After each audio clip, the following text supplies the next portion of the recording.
नमस्कार। मैं डॉक्टर संजय कुमार चौबे आपके सम्मुख फिर से उपस्थित हूँ। किरातार्जुनीयम प्रथम सर्ग की जो पद्य व्याख्या है उसके प्रसंग में अभी तक हम लोगों ने 11 पद्यों के क्रमशः अलग अलग पार्ट में उसका अर्थ, भावार्थ, पद्य की व्याख्या अभी तक पढ़ी थी। उसके आगे हम लोग बढ़ते हैं। 12वां पद्य है किरातार्जुनीयम के प्रथम सर्ग का, उसे हम देखेंगे। निरत्ययं सामनदानवर्जितं न भूरि दानं विरहय्य सत्क्रियां प्रवर्तते तस्य विशेषशालिनो गुणानुरोधेन विना न सत्क्रिया।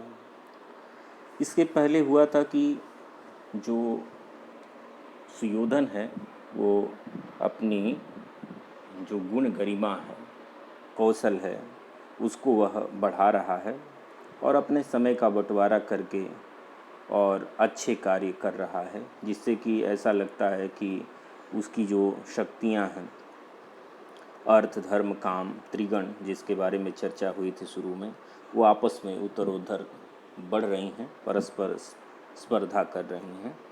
उसके बाद वो देखते हैं कि और उसके कौन कौन से कौशल थे, उनके बारे में यहाँ बताया गया है।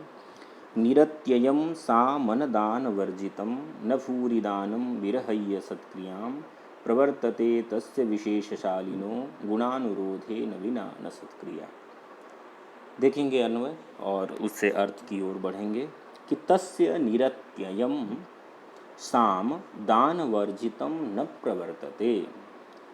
उसका जो उस सुयोधन यानी दुर्योधन का निरत्ययम, निरत्ययम से यहाँ तात्पर्य है निर्बाधम, बिना बाधा के। जो साम है, जैसा कि आप जानते हैं षाण्डगुण्य में एक शाम है, साम का ऐसे सांत्व पर्याय है, उसका मतलब है प्रिय करना, प्रिय करना। तो प्रिय कैसे किया जाए, तो वो जो साम उसका हुआ करता था वह दान वर्जितम न प्रवर्तते, दान के बिना नहीं होता था। यानी जो शाम नीति का वो पालन करता था वह निष्कपट रूप से वह जो है दान रहित नहीं होता था। यानी निश्चित रूप से वह साम को सिद्ध करने के लिए दान का अनुपालन करता था। वहीं वह तस्य निरत्ययम, साम जो नीति है वह प्रिय करना, दान वर्जितम न प्रवर्तते, दान के बिना नहीं होता था।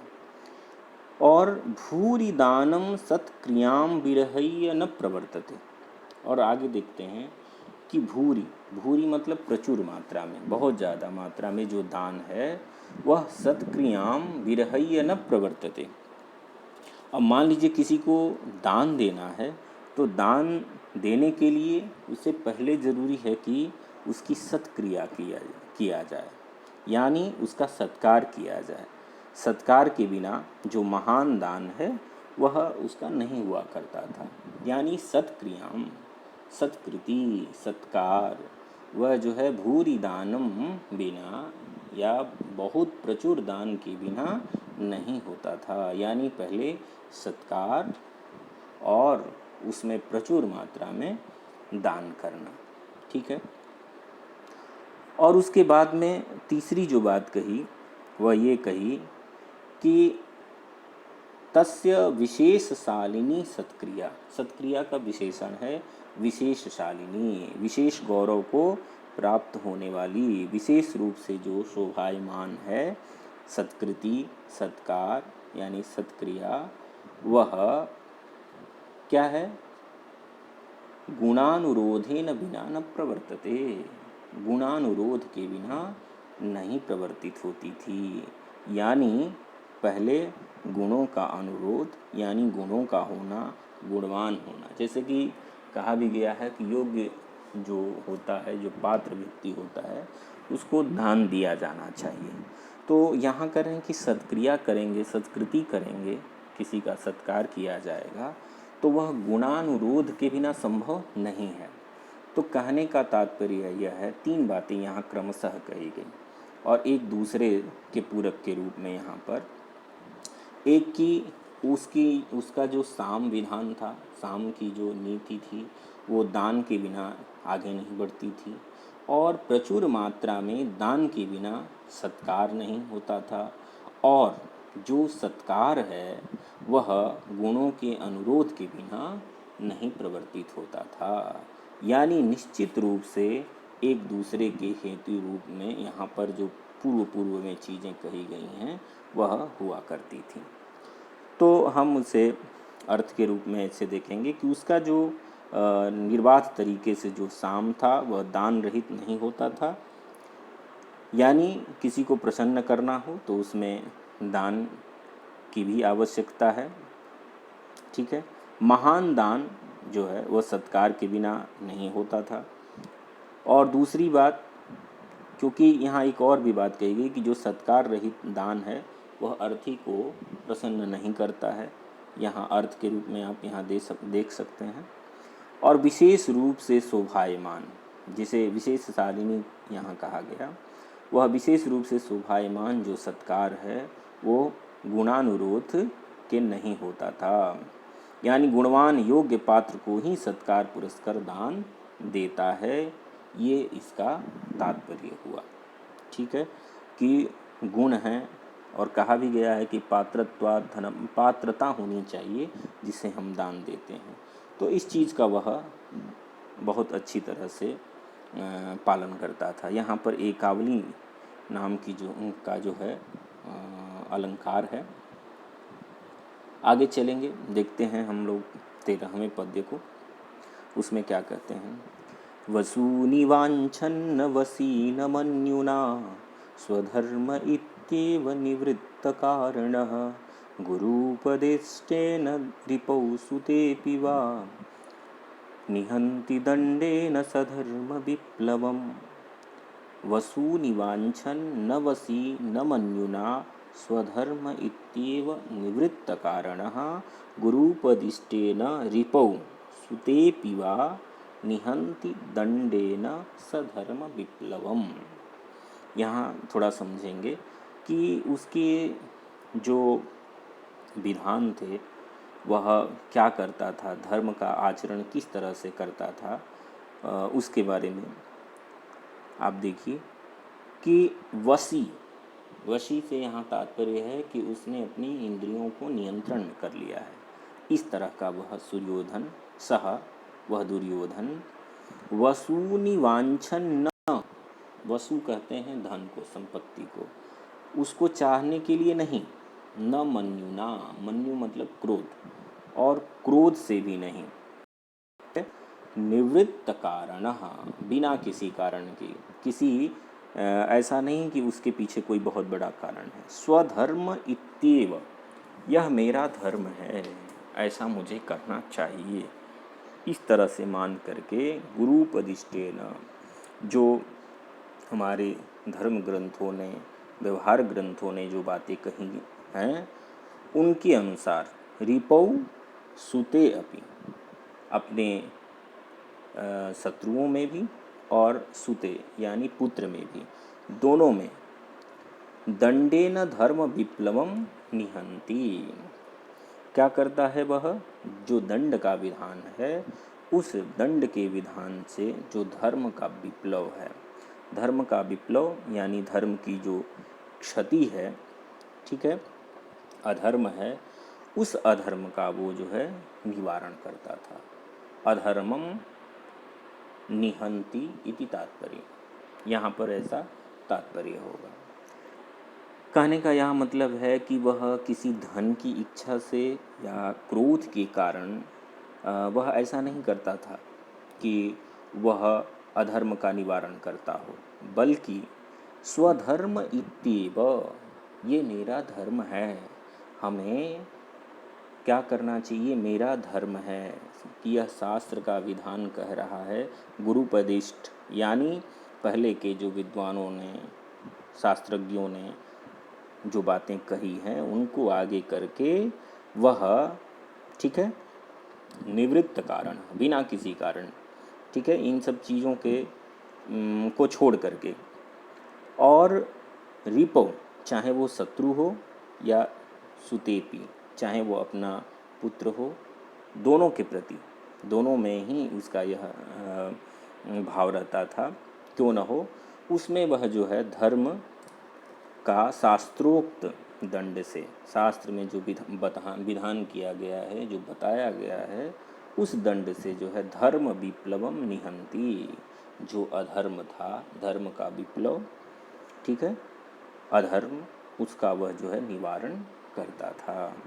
यहाँ अर्थ देखिए, वसी यानी जितेंद्रिय वह दुर्योधन धन के लोभ से नहीं, न क्रोध से, किसी भी अर्थात कारण विशेष के बिना, जिसके लिए एक शब्द आया निवृत्त कारण है, कारण विशेष के बिना ही मुझ राजा का यह धर्म है, जो यहाँ कहा कि स्वधर्म इत्येव, यानी ये मेरा धर्म है, ऐसा मान करके, यह समझ करके, शत्रु या पुत्र ही क्यों न हो, उसमें दोनों में धर्म गुरुपदिष्टेन से यहाँ तात्पर्य यही है कि जो शास्त्र का व्यवहार है, उसी गुरुपदिष्टेन दंडेन, जो विद्वानों के द्वारा, शास्त्रों के द्वारा कहा गया दंड था, दंड विधान है, उसके द्वारा वो धर्म विप्लवम निहंती, धर्म का जो विप्लव था उसका वो निवारण करता था।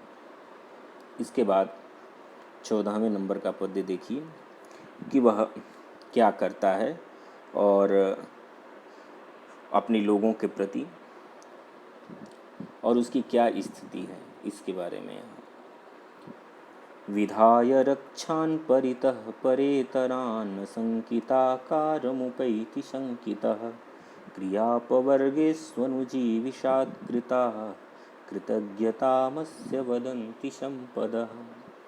विधाय रक्षान् परितः परेतरान् असंकिताकारमुपैति शंकितः क्रियापवर्गेषु अनुजीविषात् कृताः कृतज्ञताम अस्य वदन्ति संपदः।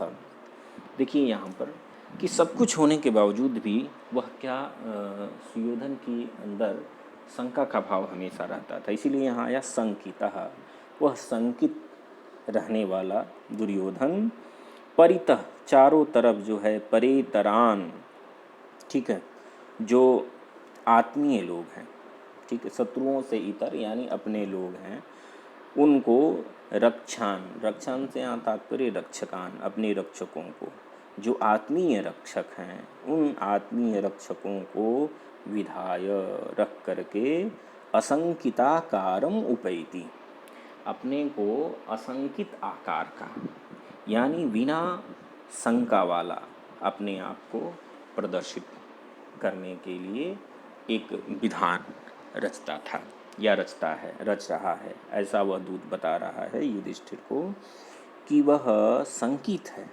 और चारों तरफ उसने आत्मीय, जो अपने, जो विश्वस्त रक्षक हैं, उन विश्वस्त रक्षकों को उसने नियुक्त किया हुआ है, और अपने आप को असंकिताकारम, असंकित आकार का, यानी कि कोई किसी तरह का संदेह न रह जाए, सशंकित मैं न रहूं, ठीक है, बिना आशंका वाला रहूं, इस तरह के आकार का वह प्रतीत होता है, लग रहा है। एक बात, यहाँ दो बातें कही गई हैं, पूर्वार्ध में एक बात हो गई, उत्तरार्ध में दूसरी बात कही गई है।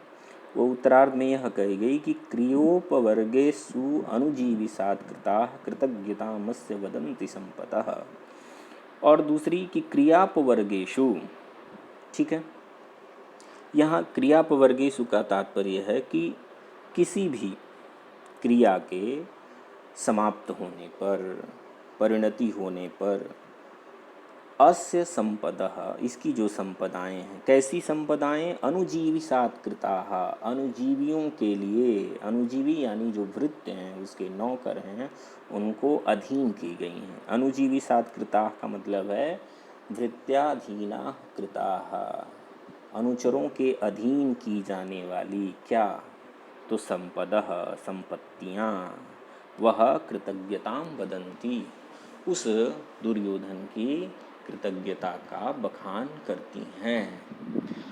यहाँ तात्पर्य यह है कि किसी जो अलग अलग, चाहे वो गुप्तचर हों या उनके भृत्य नौकर चाकर हों, अलग अलग क्रियाओं में लगे रहते हैं और वो क्रियाओं की परिणत होने पर, क्रियाओं के पूर्ण होने पर उनको क्या किया जाता है, उनकी जो संपदाएं हैं वो पुरस्कार के रूप में, सम्मान के रूप में उनको दी जाती हैं, यानी वो पुरस्कृत किए जाते हैं। अनुजीवी सात्कृताः, क्या, तो संपदः, वो कृतज्ञताम वदन्ति, उसकी कृतज्ञता का वर्णन करती हैं। यानी अपने नौकर चाकर या भृत्य जो किसी भी गुप्त व्यवहार या किसी तरह के व्यवहार में लगे हैं, तो उसके सफल होने पे जब उनको पुरस्कार स्वरूप धन संपत्ति दी जाती है, तो वह धन संपत्ति इस बात का वर्णन करती है कि वह क्या है, ऐसा राजा है जो कृतज्ञ है। ऐसा नहीं कि वृत्तियों से उसका काम हो गया तो उनको उनके हालात पर वह छोड़ दे, ऐसा नहीं, उनको पुरस्कृत भी करता था। यह उसके एक चरित्र का पक्ष है दुर्योधन का। तो वहीं यहाँ पर दो बातें कही गई। पहली बात तो ये कही गई कि वहाँ सशंकित रहता था, लेकिन सशंकित रहने पर भी वह अपने आत्मीय जनों को नियुक्त कर रखा था और अपने आप को, ठीक है, असंकिताकारम उपैति, असंकित आकार वाला प्रतीक होता था या हो रहा है। दूसरी बात कि क्रियापवर्गेषु, क्रियाओं के परिणत होने पे, संपन्न होने पे, जो अनुजीवी सात्कृताः संपदः, उनके जो उसकी जो संपदाएं थी, जो संपत्ति थी, वह उसके भृत्यों को, नौकरों को दी जाती थी पुरस्कार के रूप में, जो उस सुयोधन की कृतज्ञता का वर्णन करती हैं। तो यहाँ पर 3 पद्यों में हमने सुयोधन की जो क्रिया पद्धति है और उसकी जो नीति के बारे में तथ्य हैं, उसके बारे में हम लोगों ने यहाँ पढ़ा। फिर अगली कक्षा में अगले पद्य से आरंभ करेंगे। धन्यवाद।